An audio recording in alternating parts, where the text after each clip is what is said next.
ಸುಮ್ಮನೆ ಯಾರನ್ನ ಡಾಕ್ಟ್ರುಗಳು ಟ್ರೀಟ್ಮೆಂಟ್ ಕೊಟ್ಟರು. ಇವಾಗ ನೀವು ನನಗೆ ಫೋನ್ ಮಾಡಿ ಈ ಥರ ರಕ್ತ ಬೀಳ್ತಾ ಇದ್ದರೆ ನಾನು ಏನೋ ಟ್ಯಾಬ್ಲೆಟ್ ಹೇಳಿದ್ರೆ ದಯವಿಟ್ಟು ತೊಗೋಬೇಡಿ.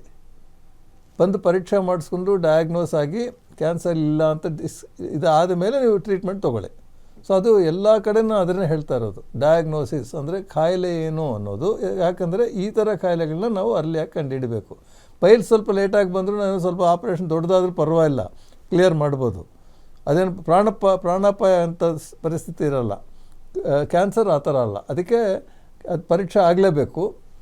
ಇವಾಗ ಏನಾಗುತ್ತೆ, ರಕ್ತ ಬೀಳ್ತಾ ಇದೆ ಅಂದ್ಬಿಟ್ಟು ಯಾವುದೋ ಒಬ್ಬ ಡಾಕ್ಟ್ರ್ ಹತ್ರ ಹೋಗ್ತೀರಾ, ಅವರೊಂದು ಪರೀಕ್ಷೆ ಮಾಡ್ತಾರೆ. ಅಲ್ಲಿ ಆ ಜಾಗದಲ್ಲಿ ಅವ್ರಿಗೆ ಗೊತ್ತಾಗಲಿಲ್ಲ ರಕ್ತ ಎಲ್ಲಿಂದ ಬರ್ತಾ ಇದೆ ಅಂತ. ಆವಾಗ ಸುಮ್ಮನೆ ಟ್ರೀಟ್ಮೆಂಟ್ ಕೊಡಬಾರ್ದು. ರಕ್ತ ಎಲ್ಲಿಂದ ಬರ್ತಾ ಇದೆ ಹುಡುಕಬೇಕು. ಅಂದರೆ ಇನ್ನೆಲ್ಲೋ ಮೇಲ್ಗಡೆ ಆಗ್ತಾ ಇರುತ್ತೆ. ಅಂದರೆ ಗುದದ್ವಾರದಲ್ಲಿಗಿನ್ನ ಇನ್ನು ಸ್ವಲ್ಪ ಮೇಲ್ಗಡೆ ಒಂದು 10 ಸೆಂಟಿಮೀಟ್ರ್ ಮೇಲೆ ಆಗ್ತಾಯಿದ್ರೆ ಹೇಗೆ ಗೊತ್ತು ನಮಗೆ ಅಲ್ಲೇನಿಲ್ಲ ಅಂತ. ಅದಕ್ಕೆ ನಾವು ಸಿಗ್ಮಾಯ್ಡೋಸ್ಕೋಪಿ, ಕೊಲೊನೋಸ್ಕೋಪಿ ಅಂತ ಇನ್ನೂ ಒಳಗೊಳಗೆ ಹೋಗಿ ನೋಡಿ ಪೂರ್ತಿ ಚೆಕ್ ಮಾಡಿ ಅಲ್ಲಿ ಕ್ಯಾನ್ಸರ್ ಇಲ್ಲ ಅಂತ ಗೊತ್ತಾಗಬೇಕು. ಬರೀ ನೋಡೋದ್ರಲ್ಲಿ ಒಂದು ಸಲ ಗೊತ್ತಾಗಲ್ಲ.